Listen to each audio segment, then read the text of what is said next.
So, what are the different kinds of marriages that existed in ancient India? Ancient India's very surprisingly had very large variety of marriages. The most famous, the Pandavas' marriage with Draupadi. So for this, I'll just briefly talk about the Gandharva Vivaha. So the Gandharva Vivaha means that you only have to like each other. That's the only requirement. Another type was where the woman actually asked a man to elope with her. So, Prithviraj Chauhan is not even invited to Sanyukta Swayamvar. But he shows up there hidden and the two of them elope. There are many other things that you spoke of in your article. For example, of widow remarriage, which was very common, which is very different from what we are told today. That widows were not allowed to be married, or even worse, that they were forced to commit sati. Absolutely. So, widow remarriage goes back to the Rig Veda. A widow should be free to remarry whoever she likes and whoever she thinks will suit her. Hi guys, welcome to this episode of the Immortal India podcast. You all have enjoyed our previous recording with JNU professor Brishti Guha, who gave wonderful insights into the Indus Valley script, or more correctly, the Indus Saraswati script, where it's theorized that that the script is actually of Sanskrit, and she spoke of many of the Sanskrit words. Today, we are discussing ancient Indian relationships with her. What are the different kinds of marriages, widow remarriage, what could be called intercaste marriages, the right to be single, various things like this, which shows us how liberal and open-minded ancient India used to be, while at the same time ensuring that the most important people, that is the children, are taken care of. So before I begin this episode, let me formally introduce Brishti Guha. Brishti has a PhD in economics from Princeton University. After teaching abroad for some time, she now teaches economics at JNU. She is deeply interested in ancient India and has published widely, both in economics and on ancient India, both here and abroad. Hi Brishti, thank you. Thank you so much for joining us again. Your previous episode was very, very well received. And I'm looking forward to this conversation. One of the things in the modern day is the complexity of relationships, because it's even more so in the West, but it's beginning in India as well. Relationships have become so complicated, there's a lot of chaos in society. And the assumption is there is very little that we can learn from history on this, because the perception was history में तो conservative ही हुआ होगा, and the assumption is that in the modern age is when liberalism का बोलबाला है. But ancient India offers some historical lessons as well for different kinds of relationships, and perhaps what we can learn, what lawmakers at that time, what kind of thoughts they came up with for how society should work. Yes, so I agree with you completely, and it's great to be back. So, ancient India's very surprisingly had a very large variety of marriages and other unions which they recognized. So, we can go back to the Mahabharata. So, of course, the most famous marriage in the Mahabharata is the main character's marriage, the Pandavas' marriage with Draupadi, in which this was a polyandrous marriage. So, she was married to all five brothers. Yeah. And Yudhishthir also mentions that there were other examples of such marriages even before their time. For example, there was a woman named Jatila who belonged to the Gautama clan of Rishis. She was married to 7 brothers, and he mentioned somebody else who was married to 10 brothers.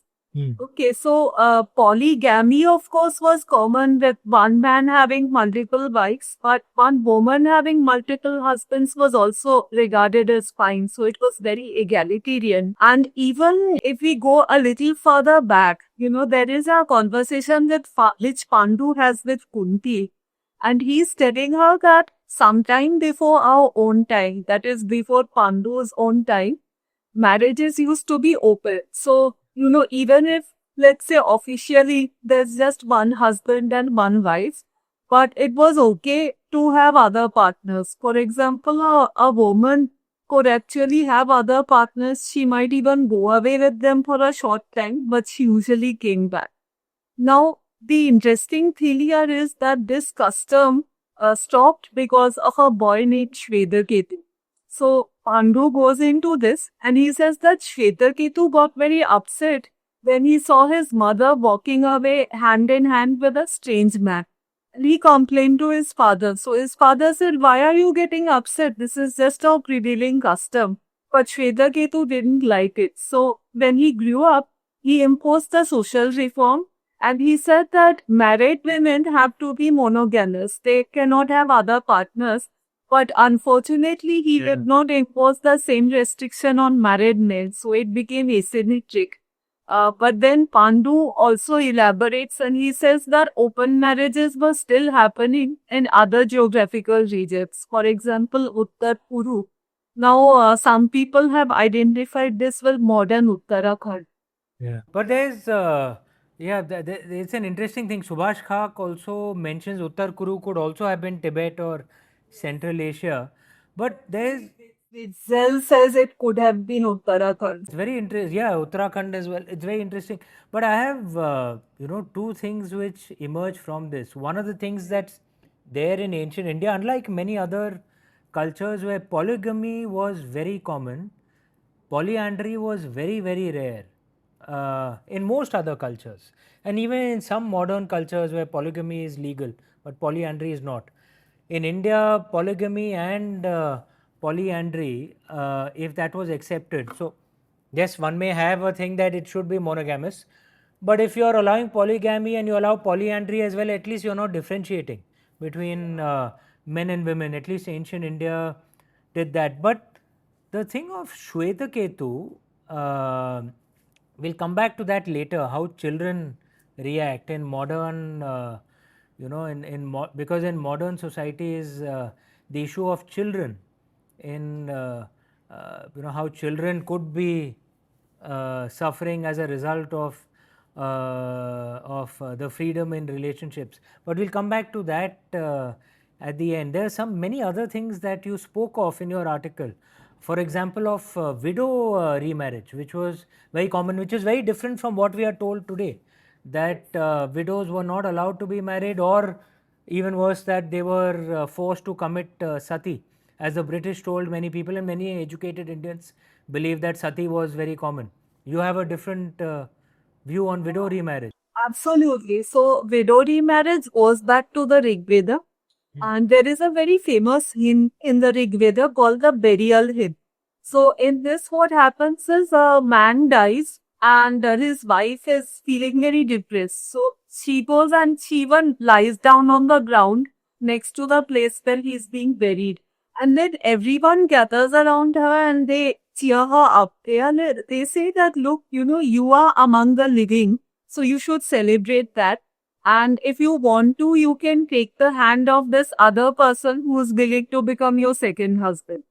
So, second husband, there is a Sanskrit word called Bidhishu. So, that's the word which they use. And then, so it goes back to that time. And it's very prominently mentioned in both the Arthashastra, which was written by Chanakya, and the Kama Sutra. So both of these actually mention widow remarriage. So Arthashastra discusses a lot of laws, legal complications. For example, they say that suppose a woman has children from her first marriage and now she is remarried. How do we safeguard the inheritance rights of the children from the first marriage? So all these, the fact that he found a need to frame laws for this situation means that the situation was actually happening. So remarriage was actually happening. Otherwise, why do you need laws? Right. And in the Kama Sutra as well, Vatsyayan discusses this. He says that, in my opinion, a widow should be free to remarry whoever she likes and whoever she thinks will suit her. And this is also significant for another reason, because sometimes we think that even if widow remarriage were allowed, maybe it's up to her in-laws. You see, her in-laws from her first marriage. Maybe, for example, she could have brought property into the marriage. So they might say that you marry another son of ours so that it remains within the family. But Vatsyayan said, no, she's the one who decides whom she's going to remarry. So that even, gets rid of that kind of objection. Yeah, very interesting. And you also spoke of kinds of marriages that in today's terms would be called intercaste marriages. And this is there in Sanskrit plays, in various stories, both men and women marrying, spouses of different professions, different castes from ancient times. Right, right. So, okay, so for this, I'll just briefly talk about the Gandharva Vivaha. So the Gandharva Vivaha means that you only have to like each other. That's the only requirement. You don't require approval of parents. You don't even have to go through a religious ceremony or witnesses. So it's still considered a marriage. And lawmakers have actually praised this. So, for example, Bodhayan says that everyone praises the Gandharva marriage because it's based on mutual affection. So, the Sanskrit for this is Gandharvam api eke prashansanti sarvesham snehanugatva.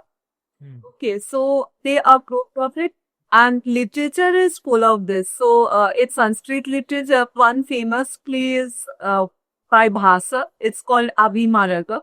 And here, a princess actually falls in love with a shepherd. So, they go into Gandharva Vivaha, and she hides him in her apartments with the help of her friends. And later, of course, there are obstacles, but these all had happy endings. So usually, what would happen is if the woman is of higher status, then her parents would say that no, bye, let's get you married to somebody else. But usually, the man would manage to show that he is worthy, okay, in some way. So then it had a happy ending, and this actually has a real life parallel as well. So there was this Kashmiri Sanskrit poet named Bilhana.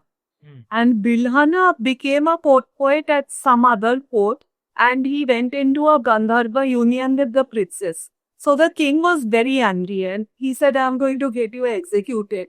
And Bilhana Bilhana or his managed. daughter? No, Bilhana. So they never. Not his daughter. So Bilhana managed to compose a very beautiful poem called the Chora Panchasheka, or 50 stanzas of a love theme. So this was about his romance with the princess, and the poetry was of such high quality that the king immediately forgave him and officially got that marriage. So his poetry literally saved his life. Saved it's his tough being a life. son-in-law.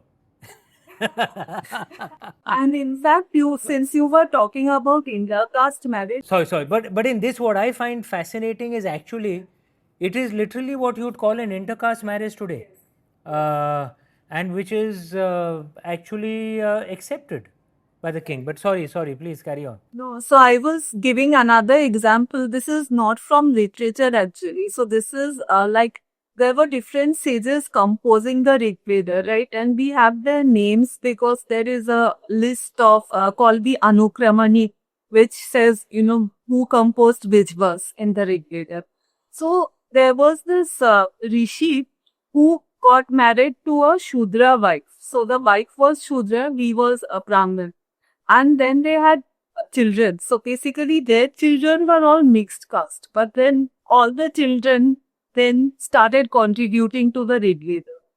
So there's this whole family so they're at least of mixed caste, as in one parent was Shudra, and they were all regularly contributing. So Rig Veda did not have any restrictions. And they became Rig Vedic rishis, and it worked both ways, because in the question of that Kashmiri princess, the princess was high caste and the man wasn't. And in your Rig Vedic example, it was the other way around. The man was so-called forward caste, and the mother wasn't. But in both cases, it was accepted.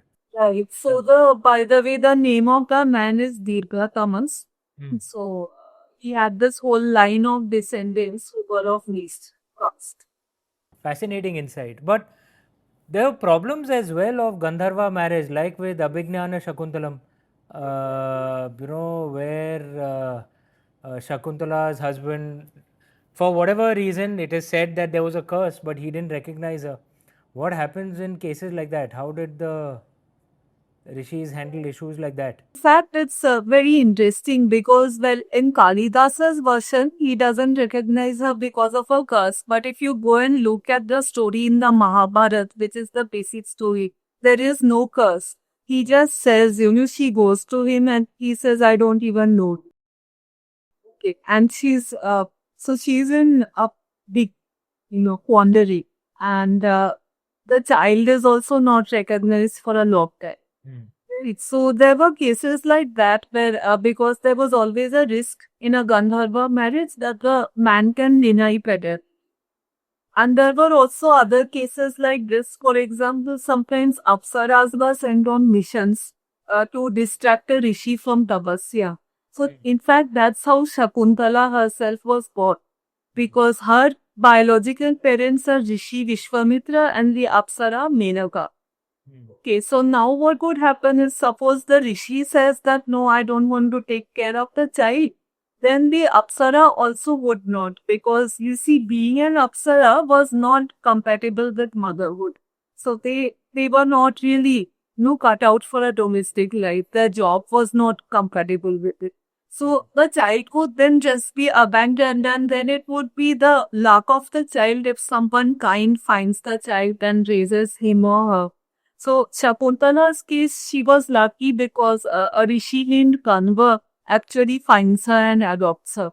But this was basically sort of a big risk which came with this.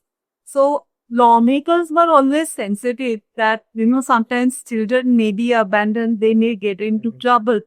So what they did in response is that they said, let's also recognize forms of marriage which are based on bad things like force or fraud. So this led to them recognizing Rakshasa Vivaha and Pishacha Vivaha. So Rakshasa Vivaha means that the woman was abducted.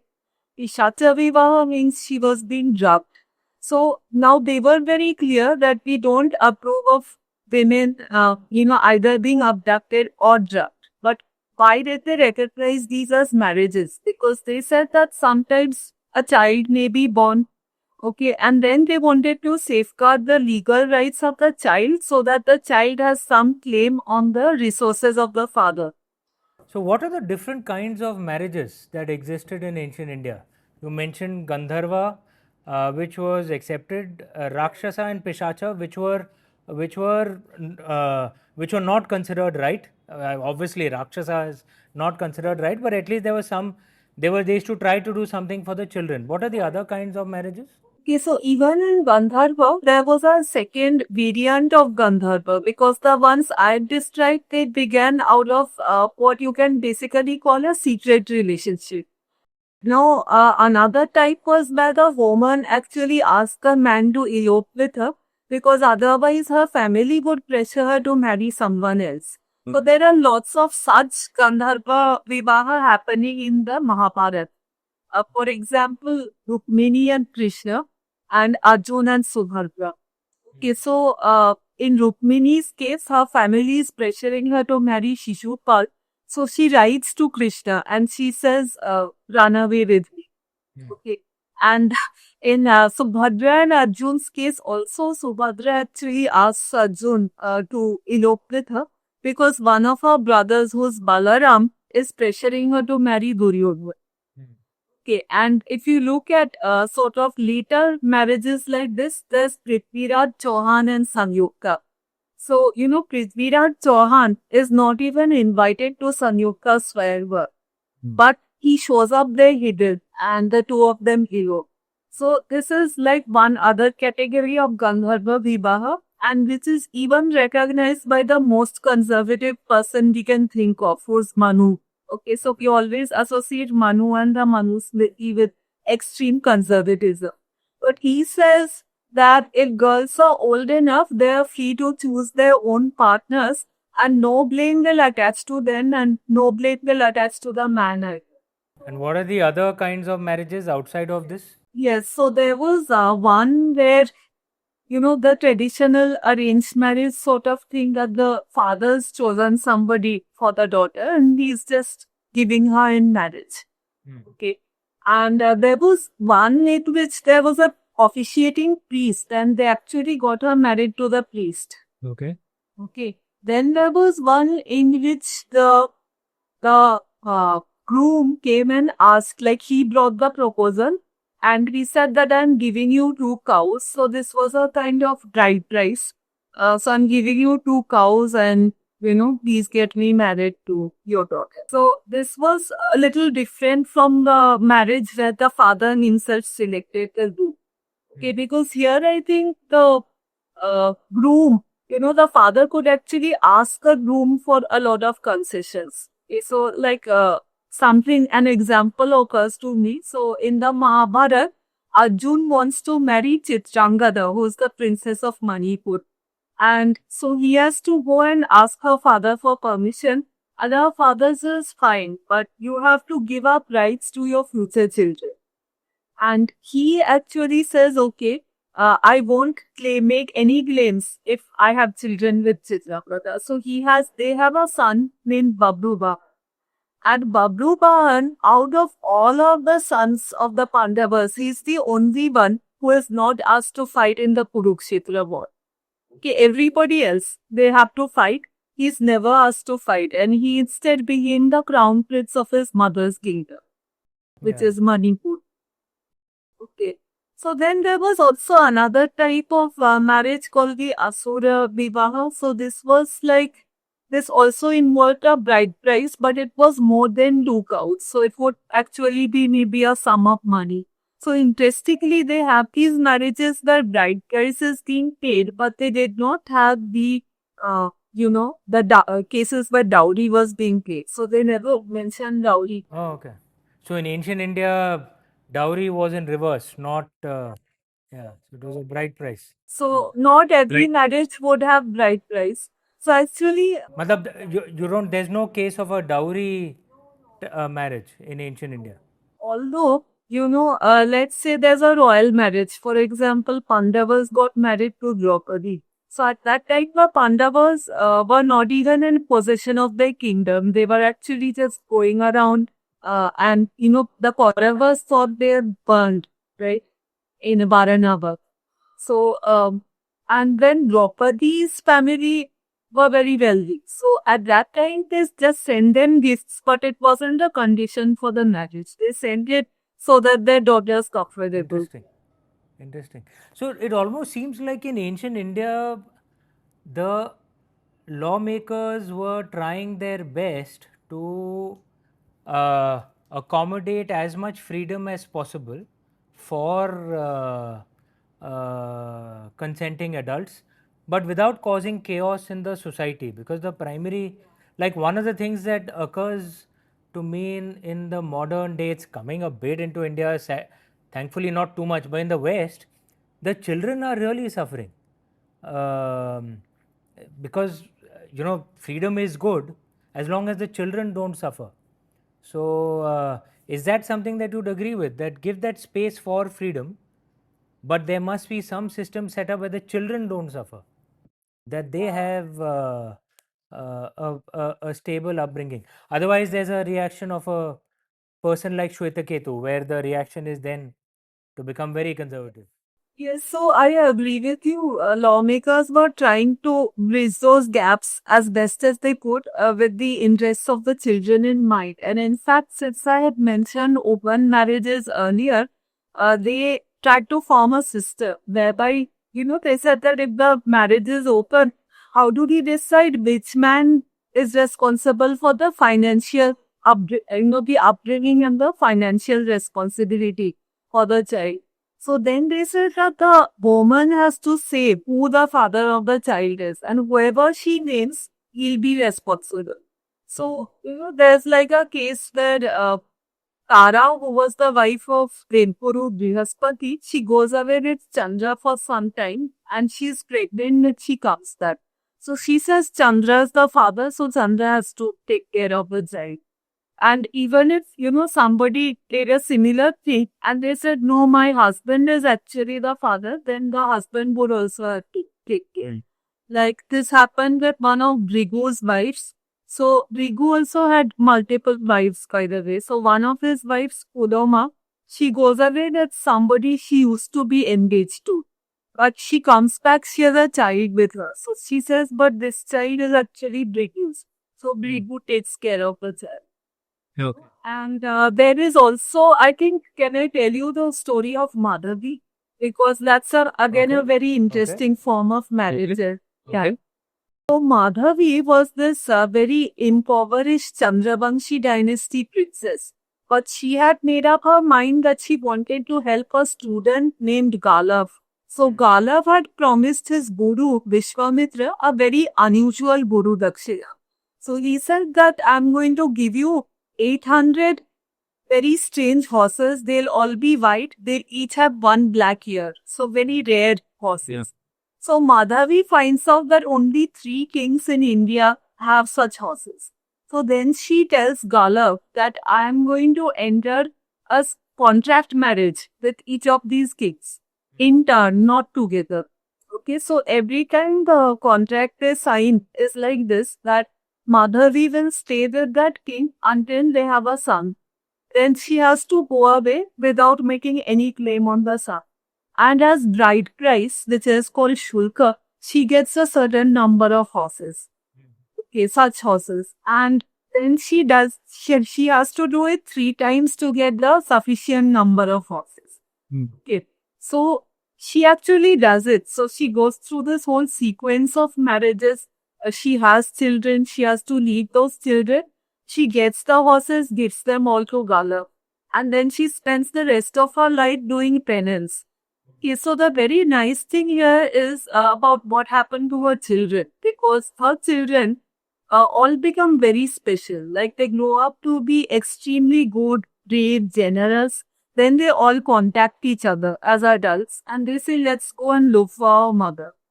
And they look for for their mother, and they actually find her and they treat her with a lot of honor and respect. Okay, so this is, a very interesting story because it shows that Madhavi was making such unconventional life choices, but she's not looked down upon at all. In fact, she's treated with There a was lot of also respect. this thing you wrote off of, that there was freedom for both men and women to be single as well, that they could just be teachers uh, or sages and just remain single as long as they pursued their dharma, and both men and women. Exactly. So, if we talk about women first, then the Harita Dharma Sutra says that women used to be either Satyavadus who go in for a domestic life or Brahmavadidis. So, Brahmavadidis devote themselves to a life of research and scholarship. Okay, so most Brahmavadidis actually did not marry. They coded they wanted to, but there were some very famous single Brahmavadinis like Gargi, who's mentioned in the Brihadaranya Upanishad and who's very famous for her debates.